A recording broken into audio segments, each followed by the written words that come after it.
Pandya bridge અત્યંત જર્જરિત બનતા મોટી દુર્ઘટના સર્જાવાની શક્યતા છે। બ્રિજ પરથી પોપડા ઉખડી ગયા છે અને સળિયા બહાર દેખાઈ રહ્યા છે। આ બાબતે વિપક્ષના નેતાએ તંત્રની ઝાટકણી કાઢી હતી। પંડ્યા બ્રિજ અત્યંત જર્જરિત બનતા મોટી દુર્ઘટના સર્જાવાની શક્યતા છે। બ્રિજ પરથી પોપડા ઉખડી ગયા છે અને સળિયા બહાર દેખાઈ રહ્યા છે। રેલવેના બ્રિજમાં કોલમ બીમમાં તિરાડો પડી છે। રેલવે અને કોર્પોરેશનના સંયુક્ત બ્રિજના રેલવેના બીમ ખોવાઈ ગયેલ હાલતમાં જોવા મળ્યા છે। રેલવે જ્યારે પસાર થાય ત્યારે બીમમાં ધ્રુજારી ઉત્પન્ન થાય છે।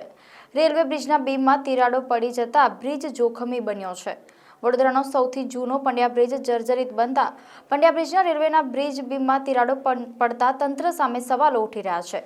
બીમના નીચેના ભાગમાં સિમેન્ટમાં પોપડા ઉખડી જતા બીમની તિરાડોને કેમિકલ લગાવીને પૂરવાનું કામ કરવામાં આવ્યું હતું। લાખો રૂપિયા ખર્ચીને બ્રિજ બનાવવામાં આવે છે અને સરવડે મીંડું હોય છે।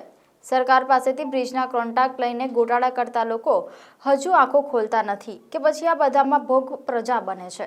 લગભગ 55 વર્ષ જૂનો આ શાસ્ત્રી બ્રિજ, જેની બાજુમાં અદ્યતન ટેકનોલોજીથી નવો બ્રિજ વાઇડન કરીને 7-8 વર્ષ પહેલા બનાવવામાં આવ્યો, ત્યારે આનું સ્ટ્રેન્થનિંગ કરવામાં આવેલું, પણ હજી બી એમાં સીપેજના ખૂબ મોટા પ્રશ્ન છે।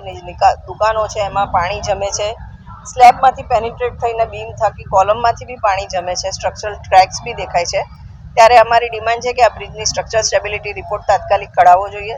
શક્ય હોય તો રિપેર અથવા તો નવો બનાવવાનું જે બી હોય રેલવે સાથે સંકલન કરવાની જરૂર છે, કારણ કે આ હાઈએસ્ટ યુટિલાઇઝડ બ્રિજ છે। ઈસ્ટ અને વેસ્ટને જોડતો જે બ્રિજ છે, ક્રિટિકલી ઇમ્પોર્ટન્ટ બી છે। ત્યારે કોર્પોરેશને આના પર પૂરતું ધ્યાન રાખી અને યોગ્ય પગલાં તાત્કાલિક લેવા જોઈએ।